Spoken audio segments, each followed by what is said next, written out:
রমজান মাস থেকে আমাদের শিক্ষা নেওয়া দরকার। লাআল্লাকুম তাত্তাকুন, বান্দা তুমি রমজান মাস থেকে শিক্ষা নিয়ে মুত্তাকি হয়ে যাবে, তাকওয়া অবলম্বন করবে।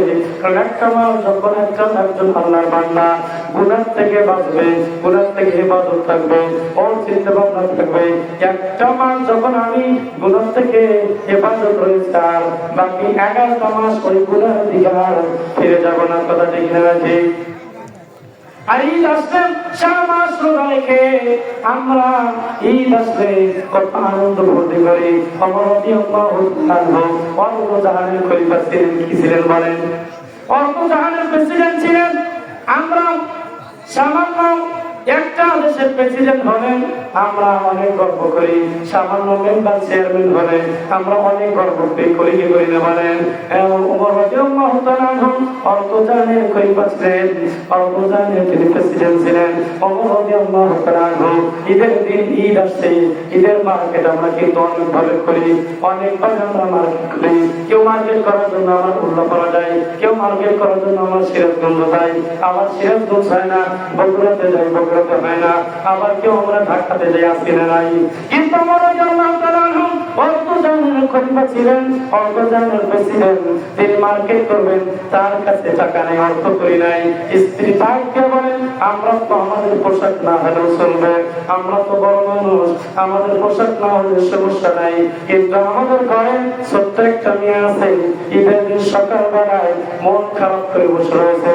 ওমর রাদিয়াল্লাহু তাআলা তাকে বললেন মা, সকালবেলা ঈদের দিন সবাই আনন্দ করে, তোমার কেন মন খারাপ? ওমর রাদিয়াল্লাহু তাআলা জিজ্ঞাসা করতে স্ত্রী বললেন আমাদের নতুন পোশাক না হলেও চলবে, কিন্তু আমাদের এই ছোট্ট মেয়ে একটা নতুন পোশাক ওর গায়ে ঈদের দিন নাই। ওমর রাদিয়াল্লাহু তাআলা জাহানের খলিফা হওয়া সত্ত্বেও মেয়েকে মার্কেট করে দিবে, এত এই টাকা তার কাছে ঈদের দিন পর্যন্ত ছিল না।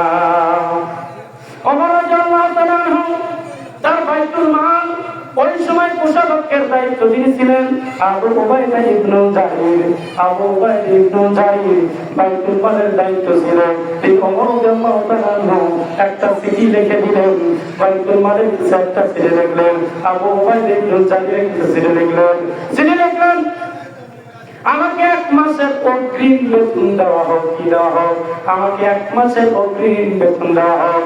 ওমর রাদিয়াল্লাহু তাআলা যখন এই চিঠি লিখলেন আবু উবাইদা ইবনে জারিরের হাতে, যখন এই চিঠিটা পৌঁছাইলেন, আবু উবাইদা ইবনে জারির চিঠি পাওয়ার সঙ্গে সঙ্গে তিনি কান্নাকাটি শুরু করে দিলেন।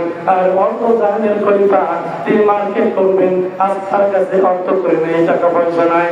আবু উবাইদা ইবনে জারির কান্নাকাটি করলেন, কিন্তু 1 মাসের অগ্রিম বেতন চাইলেন। আবু উবাইদা ইবনে জারির তাকে 1 মাসের অগ্রিম বেতন দিলেন না, অগ্রিম বেতন তো দিলেন না।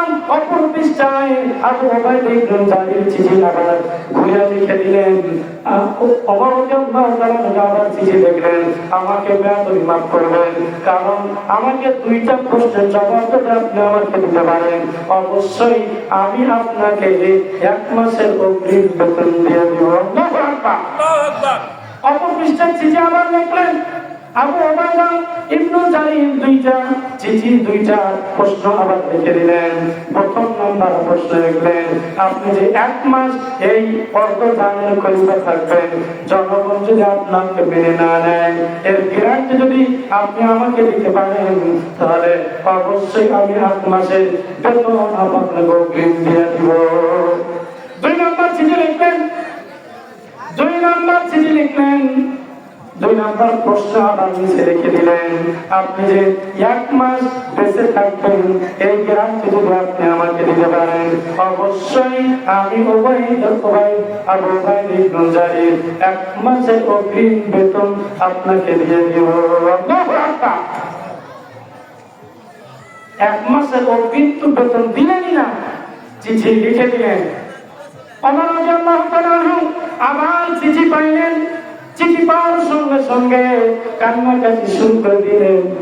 আর আমার দেশের মধ্যে এরকম একজন বাইতুল মালের দায়িত্ব আমি পেয়েছি, আমি যদি নাও থাকি, আমি যদি মারা যাই, আমার দেশের একটা অর্থ সম্পদ অন্য দেশের পাচার হবে না। আজকে আমার এই দেশে, আমার এই সোনার বাংলাদেশের অর্থ সম্পদ যদি এই সোনার বাংলাদেশে থাকতো, বিশ্বের মানচিত্রে এ বাংলাদেশ মাথা উঁচু করে দাঁড়াইতে, কথা ঠিক রাখবে। আবু উবাইদা ইবনে জারিরের মতো যদি বাইতুল মালের দায়িত্ব যে ওইরকম আমার দেশের মানুষ হতো, আজকে আমরা সামান্য দায়িত্ব পেলেই আমরা মনে করি কি বা আমরা হয়ে গেছি।